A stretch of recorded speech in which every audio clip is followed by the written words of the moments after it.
Oh, welcome back to Just an Everyday Fan. I am an everyday fan who has now rediscovered basketball, and I'm learning all the technical ins and outs. And come learn, come join, and walk my walk with me. So, big question. Will Caitlin Clark get her groove back? Can she get her groove back? Why is she out? Is it truly an injury? Is it? I don't know. I'm kind of like there's a devil on this shoulder and an angel on this shoulder, and I'm kind of 50-50 split. Like, you know, her injuries, something we never saw happen. Like, we just didn't see the left quad. We didn't see. I have no doubt she took some blows.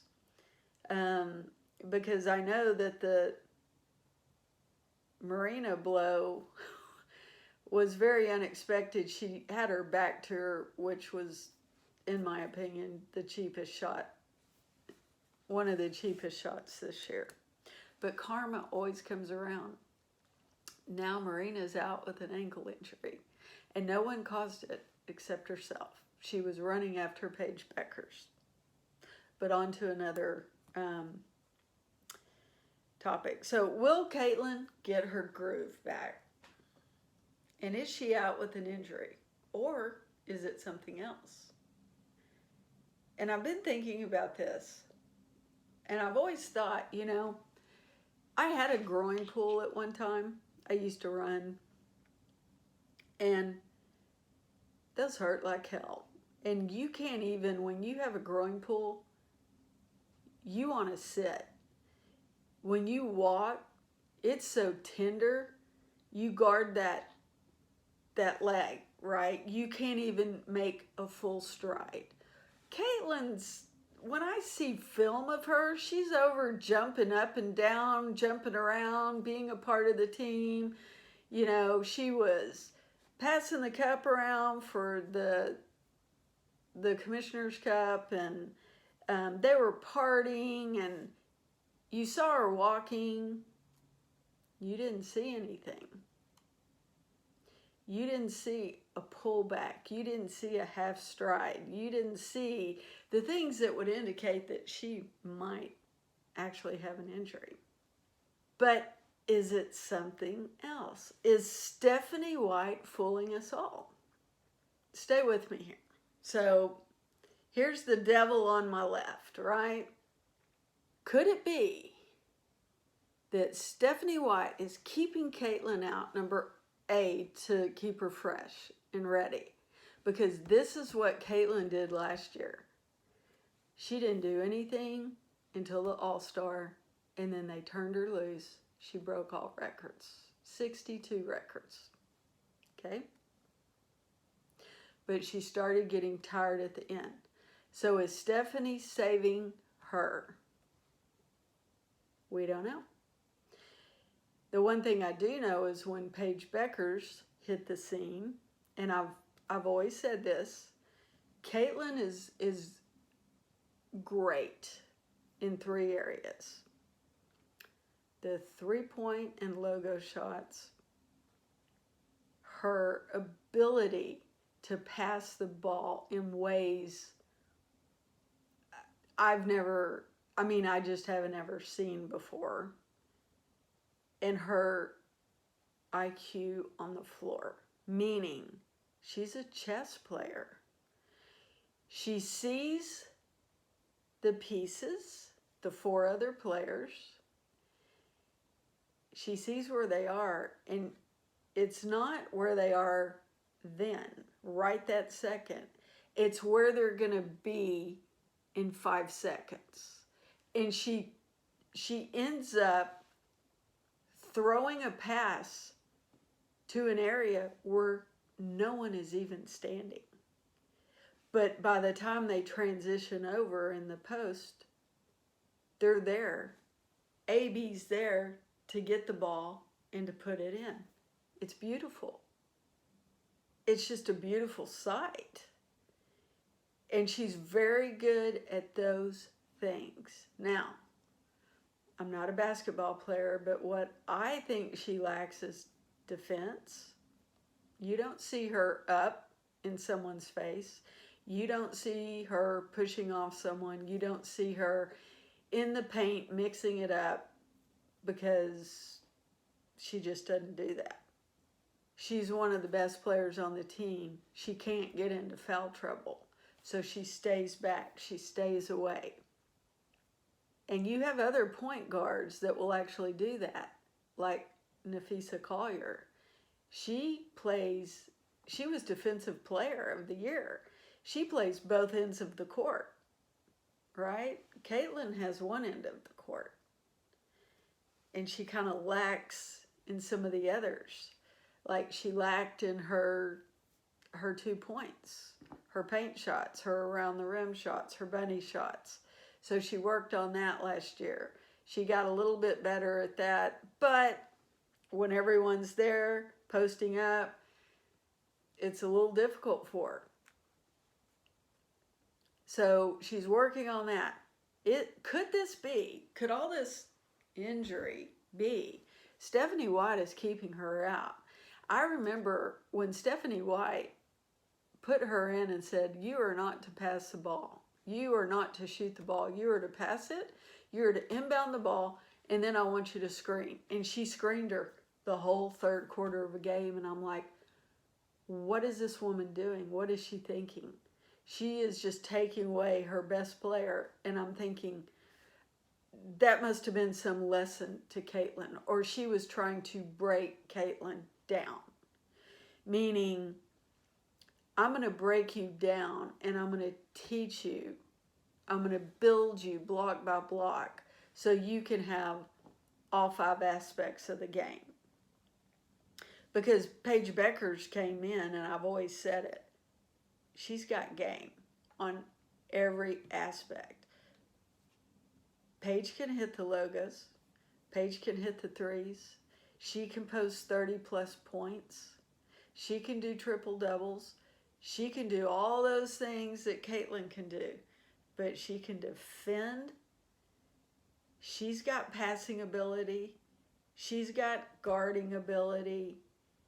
And she can make plays happen. And she's working on her passing.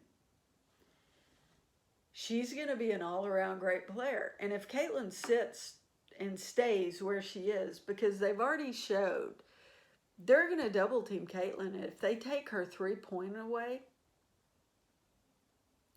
Caitlin's out of the game. Every team knows it.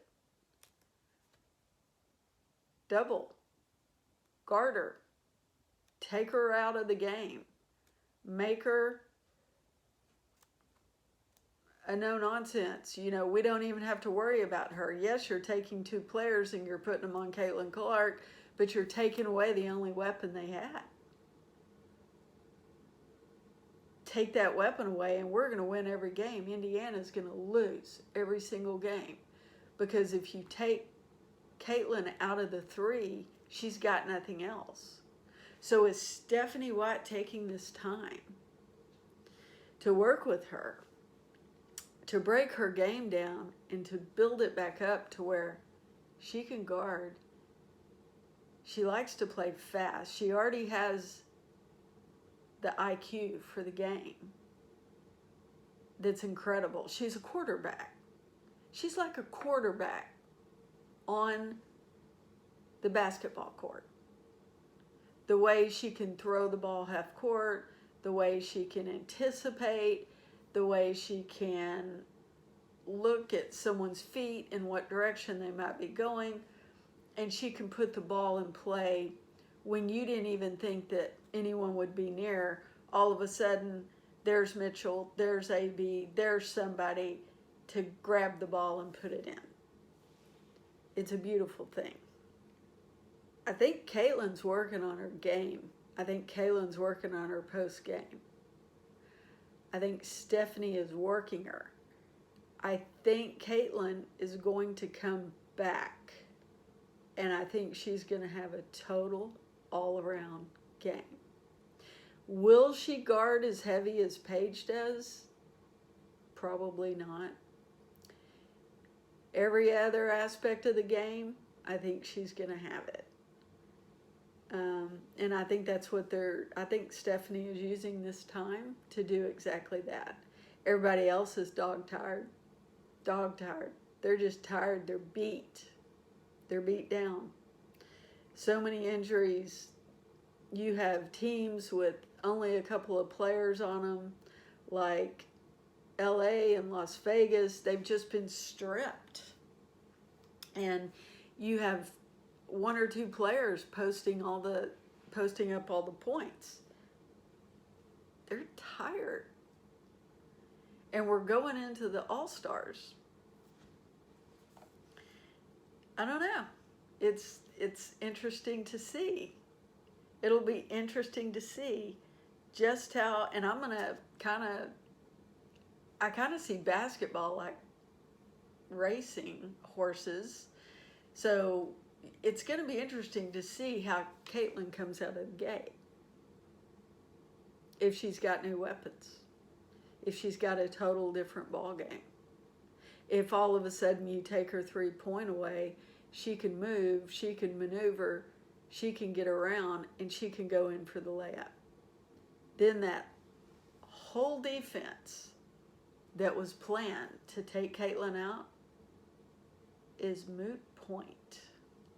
And it's game over. Because if Caitlin can post up points under the goal, in the paint, near the goal, and not rely on all the 3-pointers, but she still has the ability for the 3-point, and she can still pass, and she still has her high IQ ability, she will be unstoppable. Unless someone just takes her out with an injury. And to me, when you go to take a player out and you send an enforcer to take a player out for the season, you shouldn't even be allowed to play. That's just that's so premeditated. It should be a crime. So, I mean, this is basketball. This is women's basketball. And the stakes are getting high. The rosters are getting tight. The cap is already tight for all the teams. Some have more than others. But now you have all of these moves and you have everything coming. So it's gonna be interesting to see what Caitlin comes out with and how that groin maybe miraculously heals. I don't know. I don't know if she's injured, or I don't know if this is a ploy from Stephanie White to have time with her, to break her down and rebuild her to the $6 million woman. I don't know. We're not going to know until it happens. Again, hindsight's 20/20. Until next time.